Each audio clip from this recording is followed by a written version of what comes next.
Hello everyone. This tutorial is going to be on the order import guide and order creation in the 3PL Center WMS. We're going to start with the import template, which is the easiest way to import one or multiple orders into our system using a simple Excel spreadsheet. In the first field, you'll enter your reference number for this order. This is a reference number that's internal to you. It can be anything you want to reference this specific order. The purchase order number again is specific to you. You can reference whether it be a purchase order from a vendor or a customer's purchase order number or any other reference that you want to reference in addition to the initial reference field. The ship carrier, the ship service, and the ship billing are very important fields, and they must be filled out properly. On your ship carrier, you can do FedEx, UPS, USPS. If it's an LTL carrier, but you don't know which carrier it's going to be set up with yet, you can just put LTL there. If you do know which carrier is going to be picking up, you can put that carrier's info there, whether it be Estes or Accurate or UPS Freight, FedEx Freight, as long as the ship carrier is entered properly. The ship service, again, if it's an LTL, you will put LTL there. If not, you can put the service you're looking for. So for FedEx, you have ground, home delivery for residential addresses. You have Express Saver, which is their 3-day option. You have their 2nd day and overnight 1-day options. For UPS, it's again ground, 3-day, 2-day, or 1-day. USPS, whether it be first class package service if it's under 1 pound, or priority mail if it's over a pound. And then you have your international services as well.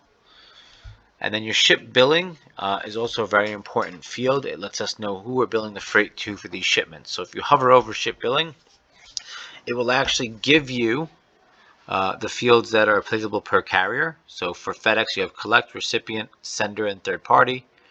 For UPS, you have bill third party, constantly billed, freight collector, prepaid.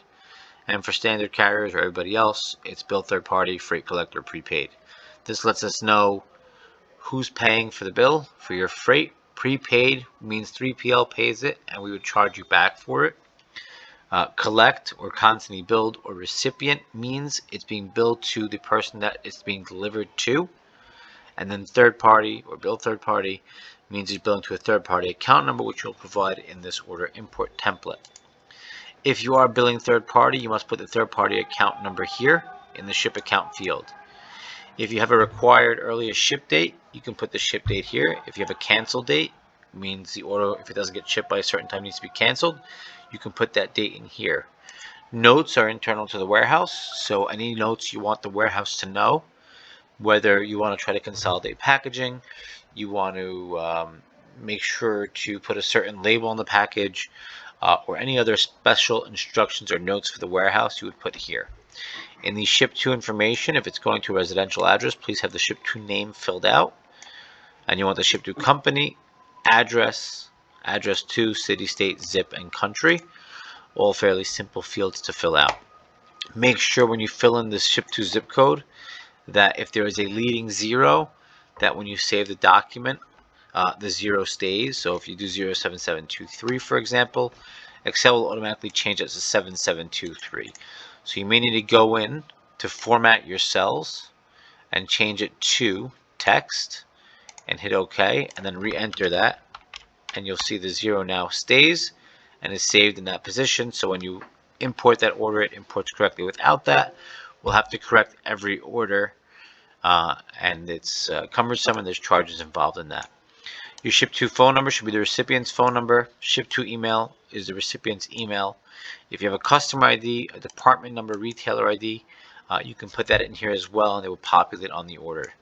The SKU would be the SKU that's being imported on the order. So if your SKU is ABC123, you would simply enter that SKU number here or part number, and the quantity is how many pieces you want on the order. Remember, this is based off your primary unit of measure that you use when you set up your item. So if you wanted 100 pieces, you would put 100 there.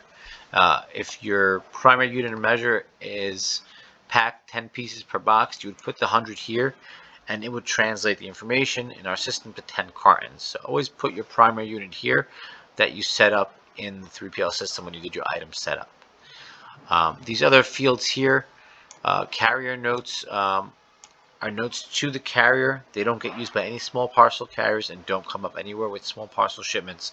So do not fill carrier notes in. If you require any insurances or delivery confirmations, you can put trues or falses here.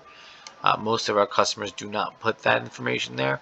If you have any other special instructions, most of them will put it in the notes field, whether they want signature required or insurance on the shipments. And that is how to use the import template.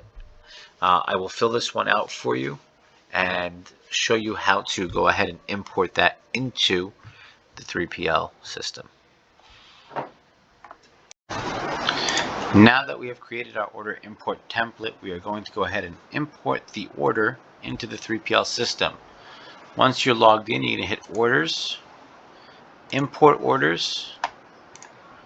You're going to select your customer name and warehouse that you are importing the order into. You're going to select the file that you're importing, and you will get a message that says Import Order completed successfully.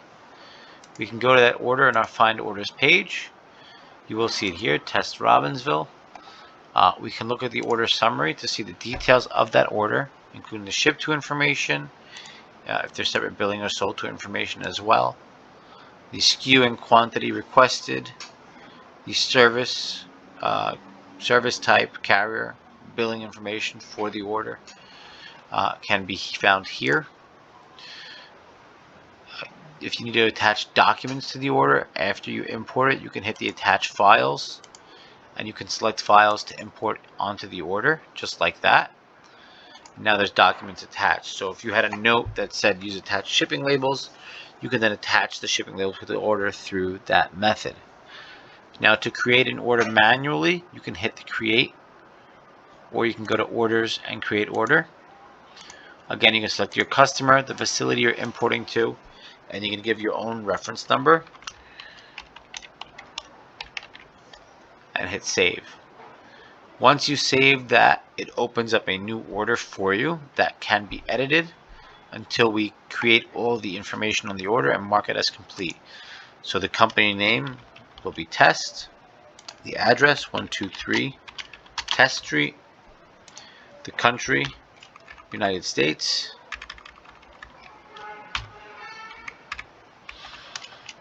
the state where it's shipping to, city, and zip code. If you have a retailer ID or department number, you can enter them here. If you saved your contacts, which you can do, you can hit the add to favorites as you create contacts and give them a code. You can put them there. If you want to put a recipient name, phone number, email, address to field can be done in here as well. Once we finish adding the ship to information, you can add the items to the order in one of two ways. Either by hitting the add button, which allows you to select or type in a SKU, enter a quantity requested, and hit add. Or you can use the mass add feature, which gives you a full list of inventory across all SKUs, which you can then filter by SKU or description or supplier or trailer number and add from there. And that will give you your two lines, one that we added through the add and one that we added through the mass add feature. Once we're done with that, we're going to choose our carrier. Now, if we wanted this to ship via an LTL carrier, we can choose LTL as a carrier, choose LTL as a load, and if we're going to be scheduling it for you, put prepaid as a billing type.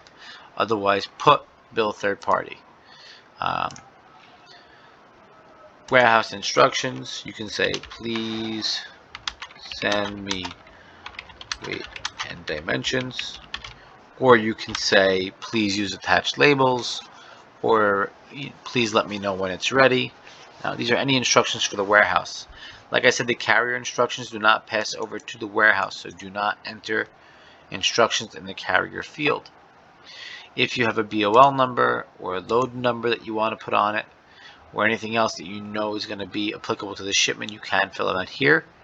And you can hit mark as complete only when you're done entering everything in for the order. If you want to still edit the order, just hit the save button. When an order is saved and in the status of open, you can go ahead and edit the order still. Once we hit the Mark as Complete button, the status is now complete, which means it's ready for the warehouse to ship. And if you notice here, you can no longer edit the order. Once an order is marked as complete, it has to go to the warehouse, make edits for it, because at that point we're starting the process of printing and packing the order. Thank you very much, and as always, if you have any questions, please feel free to email the warehouse at cs, that's Charlie Sam, at 3plcenter.com.